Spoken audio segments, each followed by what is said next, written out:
Hello, everyone. Welcome to our Scholarships 101 virtual info session.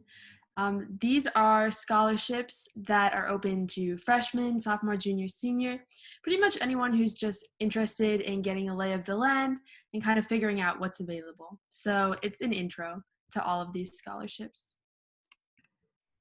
So the first scholarship we'll be talking about is the Boren Scholarship. The main focus is study abroad funding for critical languages. These are languages that are generally less well studied, but really important to U.S. national interest. So some examples are Swahili, Arabic, Chinese. The key with Boren is that you pick your own program and then apply separately to Boren, and they will fund you for that program. Boren will fund up to $8,000 for summer programs. Those are just for STEM students, and then up to $20,000 for year-long programs. Boren also prefers that students study abroad longer, so it will make your application more competitive if you're able to do that. And it is open to all undergraduates who travel outside Western Europe, Canada, Australia, and New Zealand. So next is the Critical Language Scholarship. It's very similar to the Boren Scholarship. The main difference is that they have preset programs and you pick from those instead of finding your own. So this is overseas cultural linguistic immersion. Another difference between critical language scholarships and Boren is that they're shorter. So CLS is 2 months in the summer, but it's still extremely intense. Like you will be walking away with a good handle on the language. So they fund your program, they fund your travel, and it's open to undergraduates who have completed at least 2 semesters of academic coursework. So anyone who's interested, like freshman through senior, can do it. It's a great opportunity. And again, these are languages that are less well studied. So think like languages in Africa, like Urdu, things like that. Next, we have Udall. The main focus of Udall is more niche. It's American Indian conservation, environmental preservation, and policy advocacy. So we really encourage students to apply if their interests and their background align. Udall will pay up to $7,000 for academic expenses. This includes tuition and room and board. So it's not necessarily like you're applying to a specific program or institution and then Udall pays for you to go there. Instead, this scholarship will just fund your time at places like William and Mary, where you already are. It is open to sophomores and juniors with an interest in Native American tribal policy. So really emphasize that in your application if that's what you're passionate about. So next is the Goldwater Scholarship, and this is focused on STEM students, but not just students in STEM, students who are really focused on research. So this is ideal if you think of doing research as like an actual career. So they will pay you $7,500 to cover your undergrad expenses. You can apply as a sophomore and as a junior. If you get the award as a sophomore, your money will not automatically kick in again junior year. So if you want $7,500 more for the next year, you would have to reapply.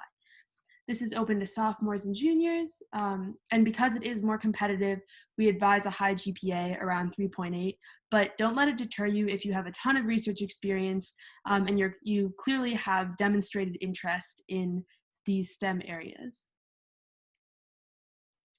Yeah, now a personal favorite, the Charles Center Summer Scholarships. These are scholarships directly from William & Mary that support students doing research in any discipline over the summer. So you essentially are applying for a $3,000 grant, which allows you to spend a summer doing research in literally any field.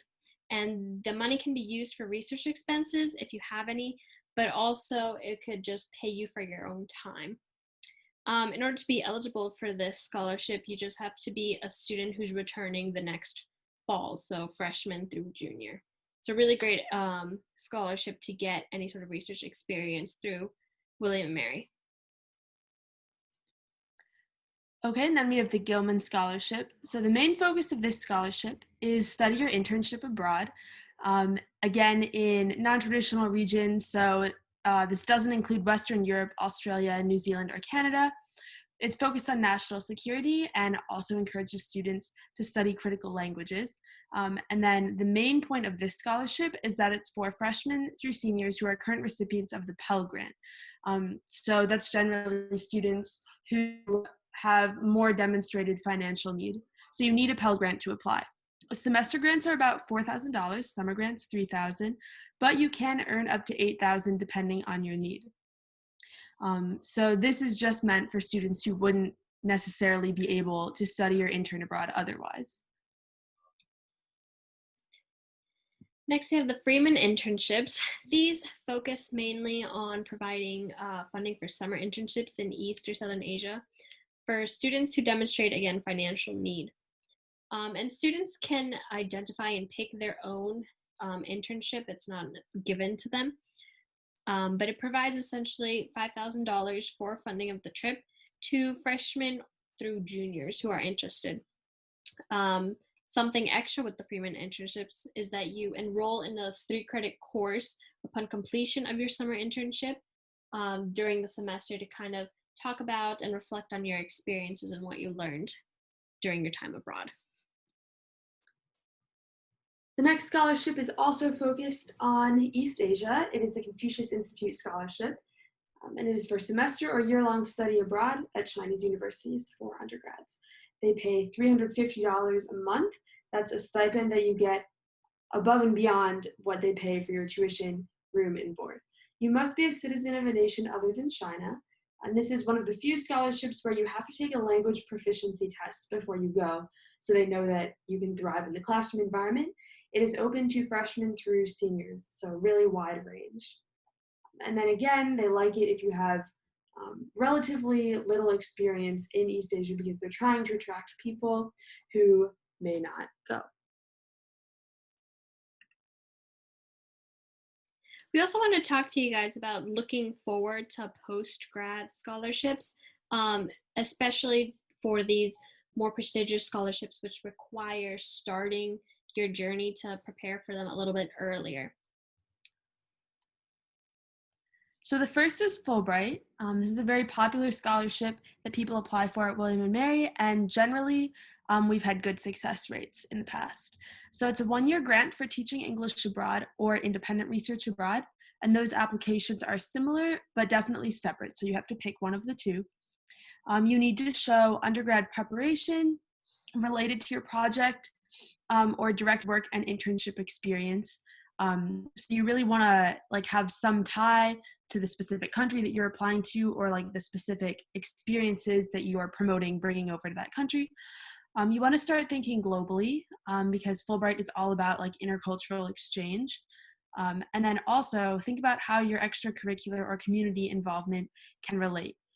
Because when you're trying to tie it all into an application, it really helps if you have clubs or different involvements that really resonate with Fulbright's goal of being a global intercultural ambassador among countries.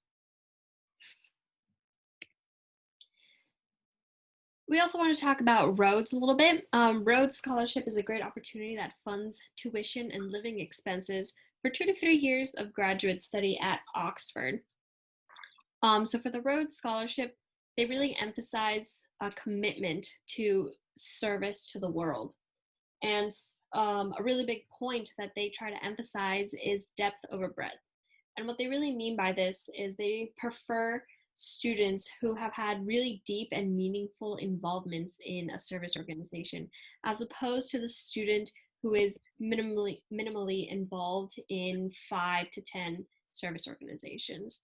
So this is something really key to keep in mind as you're starting out your journey through William & Mary, whether you want to keep your involvements to be really specific and involved in one specific area, or whether you have enough time to spread it to other things. But they really want to show a commitment to service in a really deep way. We also recommend you stay engaged with current events and world news, since there will be a lot of essay questions and reflections that ask about this. And again, since you have to start so early, it's not a bad idea to start thinking about your letters of recommendation, because you need 5, which is quite a large number. Typical Rhodes Scholars also go beyond academic achievement or study abroad.